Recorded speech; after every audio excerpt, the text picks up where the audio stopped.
She had the old man escorted out of her own lobby for the crime of looking like he didn't belong there. 40 minutes later, she watched the same man step out of the back of a black car in a tailored coat, and she heard her own doorman say the words that made the floor tilt under her feet. "Welcome back, Mr. Ashford. Ashford." The name carved into the stone above the front doors, the name on every key card, every robe, every sign. The name of the man who owned the building she was standing in. What she did in the next 5 minutes is the whole reason I'm telling you this story. Stay with me to the end, because the lesson he taught her wasn't the one she was bracing for, and the thing he said before he left changed the way I think about every stranger I've ever judged. Vivian Cross ran the front of house at the Ashford, and she ran it like a woman who had clawed her way up one polished marble step at a time. The Ashford wasn't just a hotel, it was the hotel. 100-year-old grand old building in the heart of the city, all brass and marble and chandeliers. The kind of place where senators and film stars and old money families had been checking in for generations. Working there meant something. Running the lobby of it meant even more. And Vivian had not been handed any of it. She'd started behind that very front desk at 19, working doubles, memorizing the names of regulars, smiling until her face ached. She'd climbed for 15 years to get the manager's office, and she had no intention of ever sliding back down. The trouble was, somewhere on the climb, Vivian had picked up an idea about what the Ashford was supposed to be. To her, it was an image. A standard. A certain kind of person in a certain kind of coat, moving through a certain kind of room. She'd convinced herself that protecting that image was her job. Maybe the most important part of her job. Corporate certainly talked about it that way. Curate the experience. Maintain the atmosphere. Protect the brand. Vivian had heard those phrases so many times she'd stopped hearing the cold thing humming underneath them. That morning, the lobby was busy and bright. And sitting in one of the deep velvet armchairs near the fireplace, the good chairs, the ones meant for waiting guests, was a man who did not, by Vivian's standard, fit the picture. He was older, maybe in his 70s. He wore a heavy coat that had clearly seen a lot of winters, the cuffs worn soft and gray. His shoes were scuffed. He had a few days of white stubble, and his hands, folded in his lap, were the rough, knuckly hands of a man who'd done real work with them. He wasn't bothering anyone. He was just sitting quietly, looking up at the great chandelier with the faint, private smile of a man remembering something. A young porter named Theo had already brought him a glass of water without being asked. That detail matters. Hold on to it. But before Theo could do anything else, a guest at the desk, a sharp woman in an expensive scarf, leaned toward Vivian and said, in the particular voice people use when they want to sound concerned instead of cruel, "Is that man a guest? He's been sitting there a while. It's a little off-putting, honestly, for a place like this." And that was all it took. Vivian felt the old reflex fire. Protect the picture. She smoothed her blazer, fixed her professional smile into place, and walked over to the man in the worn coat.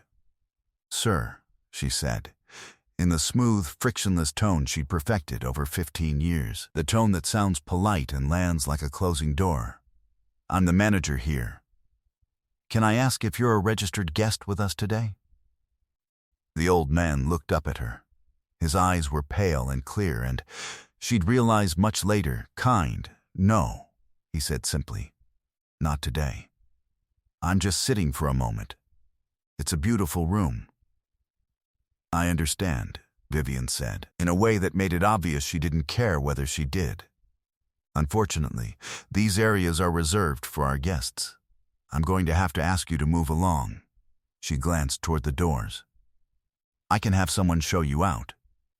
Something flickered across the old man's face. Not anger. Something quieter and sadder than that. "Of course," he said. He didn't argue. He didn't make a scene. He gathered his worn coat around himself, set the glass of water down very gently on a coaster so it wouldn't leave a ring, and stood up. "I didn't mean to be any trouble." Theo, the young porter, had drifted close. "Sir, I can," he started. But Vivian cut him off with a single look, the look a manager gives a junior employee to remind them whose call it is. Theo went quiet. He looked like he wanted to say something and knew it would cost him his job to say it. So the old man walked out, alone, through the grand brass doors of the Ashford, and out into the cold. And Vivian Cross went back to her desk feeling the small, ugly satisfaction of a problem handled. She had no idea what she had just done. 40 minutes later, a black car pulled up to the curb. This in itself was nothing. Black cars pulled up to the Ashford all day long. But the doorman moved toward this one differently, faster, straighter, and when the rear door opened and a man stepped out, the whole rhythm of the entrance seemed to shift. It took Vivian a full 3 seconds to understand what she was looking at. It was him, the old man. The worn coat was gone, replaced by a beautifully cut overcoat. He'd shaved. But it was the same pale eyes, the same rough hands, the same quiet, unhurried way of moving. And the doorman, her doorman, was holding the door and saying, with genuine warmth, "Welcome back, Mr. Ashford. We weren't expecting you, sir, Mr. Ashford. Henry Ashford." The owner, not a manager, not a corporate vice president. The man whose grandfather had laid the first stone of this building, whose family name was carved over the door she had just thrown him out of, who owned not only this hotel but the whole quiet chain of them across the country. Vivian's stomach dropped through the marble floor. Every drop of color left her face. The sharp woman with the scarf was long gone, but Vivian could suddenly hear her own voice, smooth and cold, saying, "I'm going to have to ask you to move along to the man who signed, somewhere far up the chain, the checks that paid her salary." She would learn the rest later, in pieces. That Henry Ashford was 81 years old and had a habit that drove his board of directors to despair. Every so often he visited his own hotels, not the way an owner usually does, announced and polished, with everyone on their best behavior. He came quietly, in old clothes, looking like exactly the kind of person the world had trained itself to overlook. He'd told his family once that you can learn everything you need to know about a place, not from how it treats the people in the good coats, but from how it treats the person it thinks can do nothing for it. He'd sat in that velvet chair, looking up at the chandelier his grandfather had hung, to find out whether the soul of the place his family built was still alive, and he had just been escorted out of it. Now, here is the question the whole story turns on. The question the title of this asks. What does a person do in that moment? When the floor opens up, when you realize you've just done the most humiliating thing imaginable to the one person who holds your entire future in his hands. Most people in that moment do one of two things. They run and hide, or they grovel. They sprint across the lobby and start apologizing in a panic, not because they're sorry for what they did, but because they're terrified of what's about to happen to them.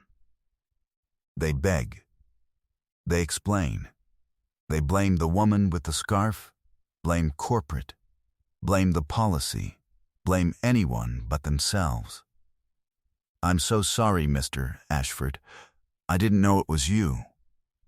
And that, "I didn't know it was you," is the exact sentence that gives the whole thing away.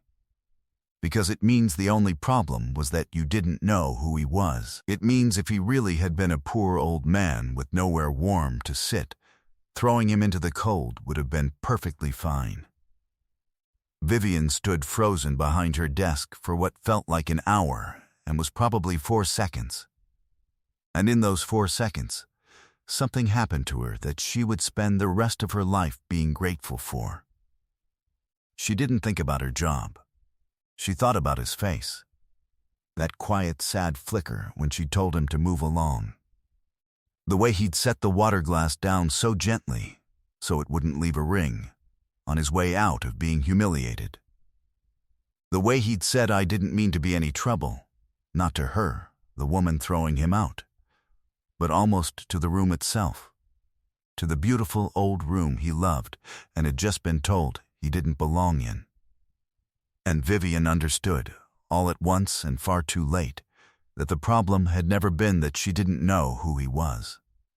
The problem was who she had become.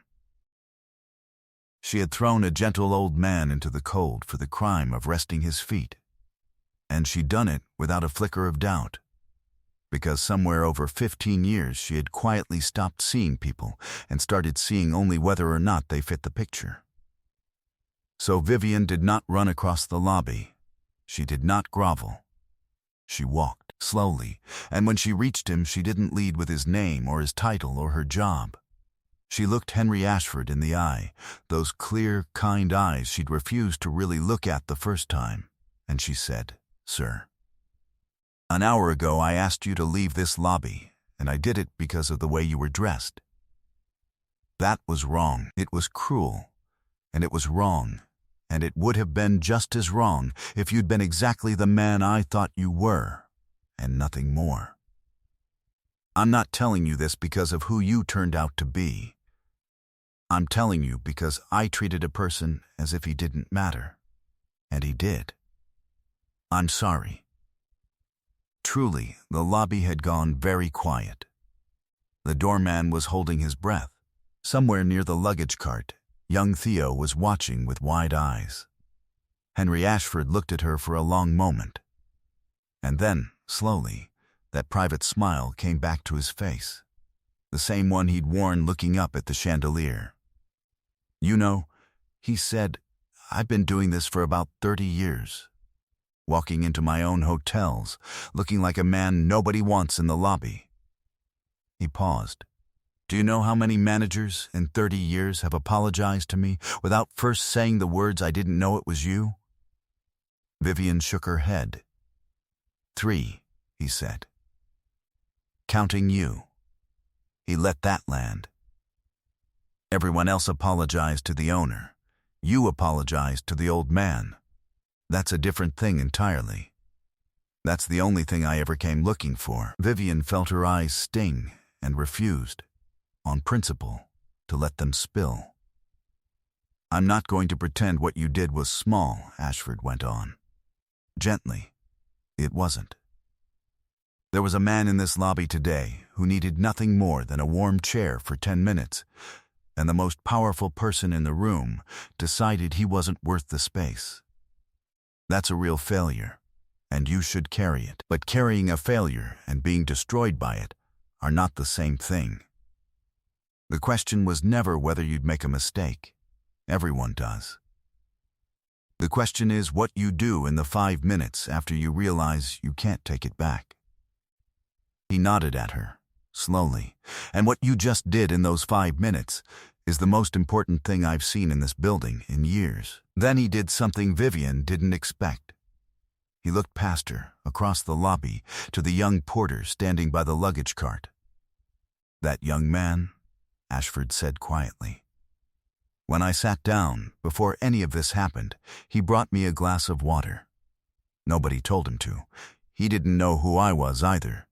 He just saw an old man who looked tired and thought he might be thirsty." He turned back to Vivian. "I'd already made up my mind about this place when he did that. The rest of the morning was just finding out whether the people in charge had forgotten what that young man still remembers. And here is the part that I think about the most. Because a smaller man in Ashford's position would have fired Vivian on the spot and promoted Theo to teach everyone a lesson, the clean, satisfying, made for the internet ending. But that's not what he did. He looked at Vivian and he said, "I'm not going to take your job. I'm going to do something that's going to be much harder for you." I'm going to keep you in it. Because you spent 15 years learning how to protect a picture.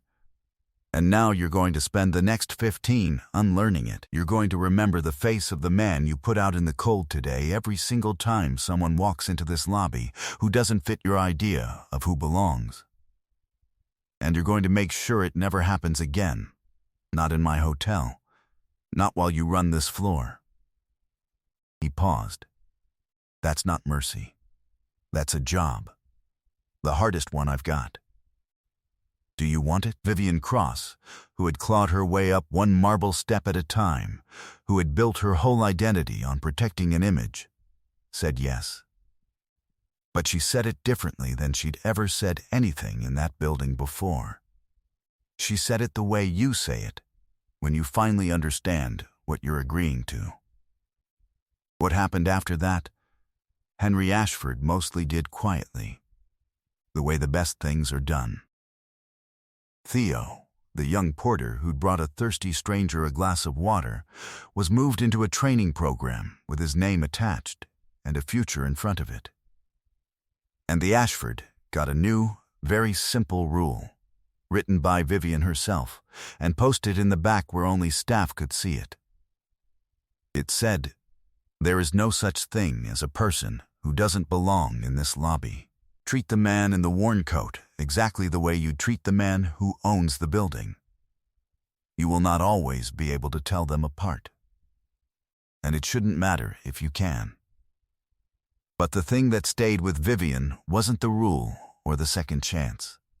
It was something Ashford said to her, quietly, just before he stepped into the elevator that first afternoon. The thing I told you about at the very beginning. He said, "I didn't come back today to catch you. I came back hoping you'd pass." Most people think the test is whether you're kind when someone important is watching. It isn't. The test is whether you're kind when you're certain no one important is watching at all. You failed that test this morning. He smiled, not unkindly, but you just passed a harder one. The one almost nobody passes. You were honest the second you had every reason in the world to lie. Hold on to that. It's rarer than you think.